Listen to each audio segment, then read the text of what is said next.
A little, don't record. Okay. So it's connect the two hemispheres together. White, thick white matters fibers. So the right position of hemisphere like that. Look, the callosy body form the turns anteriorly. This turning called genu. So that is the right hemisphere of telencephalon. All surface of telencephalon has a lot of grooves, sulci, and some structure between grooves which called gyrus. Each hemisphere has superolateral surface, medial surface, and inferior one. So along that side, that border, we had superior medial margin. That is a superolateral margin, and here is inferomedial margin. Each surface you should describe the gyruses and sulci. In each hemisphere we has 5 lobes. The frontal one, parietal, occipital, the temporal, it's destroyed a little bit, and in the deepness we had the insula, the 5th one. That is the insula. So the lateral fissure divides the brain, divides the temporal lobe from frontal and parietal one, and that is insula. So, if you will see on the surface of the telencephalon, you will see the central sulci. We call it central because it started from the center of the superomedial border of the telencephalon. And it separates the frontal lobe from parietal.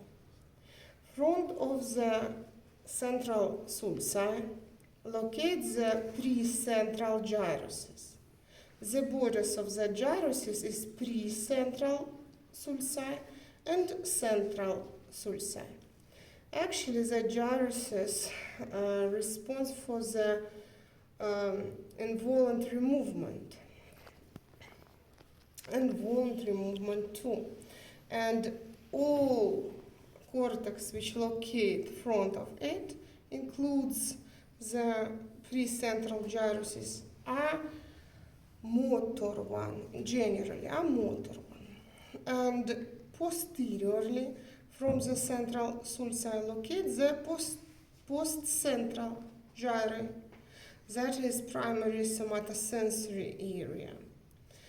And it's that groove, central groove, and posterior aspect of it is parietal lobe.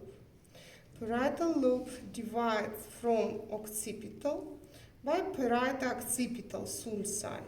Posterior aspect is the occipital lobe. The lateral groove terminated, and you can show the imagining line which can show us the end of the temporal lobe and beginning of occipital lobe. Here we can see a lot of the sulci grooves, which called occipital grooves and occipital gyruses. Exactly here locates the centers of vision. Front of the central groove, front of the precentral gyruses. In inferior frontal lobe, we had area which responds for the production of the speech. Front of each area which responds for the same is the bokeh area. So that area is area which responds for the production of speech. Actually, we had another one area which located in the temporal lobe, posterior aspect of it, but that is area which responds for interpretation of speech. It means that if we had stroke in that area, our patient can't understand us. But if stroke here, they can understand us, but can't talk.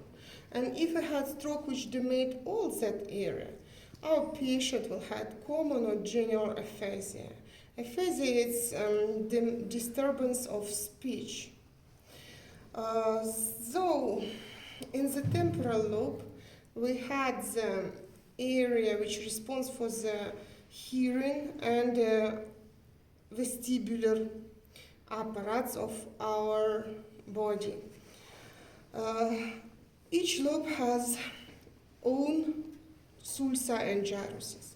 The frontal lobe has superior frontal sulci and inferior frontal sulci. That two sulci divide three lobes. Superior frontal gyrus, not lobes, three gyruses. Medial frontal gyrus and inferior frontal gyruses.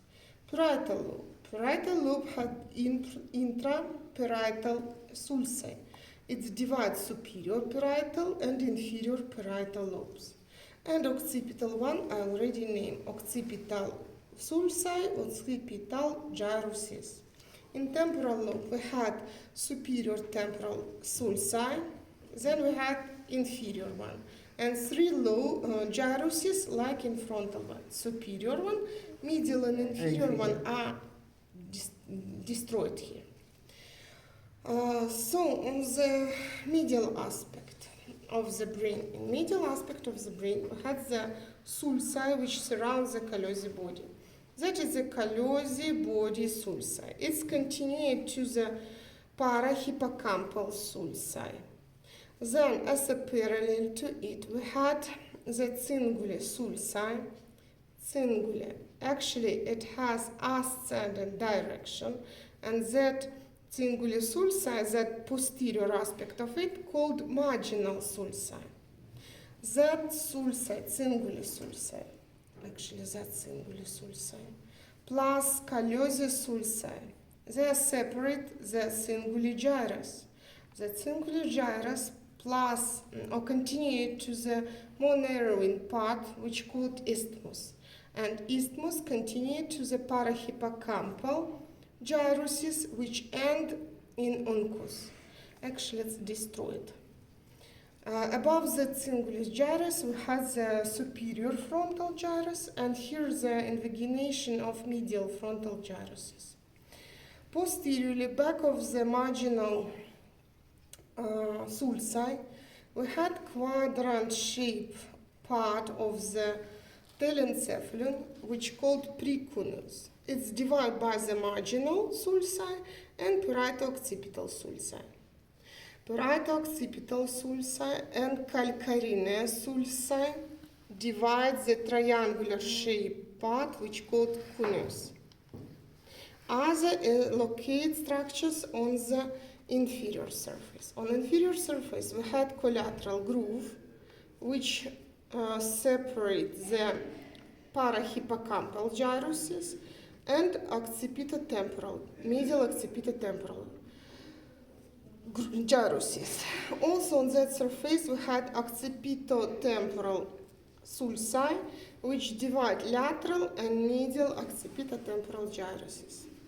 In the frontal lobe, we have the rictus sulci. Here locates the olfactory nerve. Medial locates the rictus gyruses. Laterally, you can see a lot of orbital sulci and orbital gyruses. That description, that's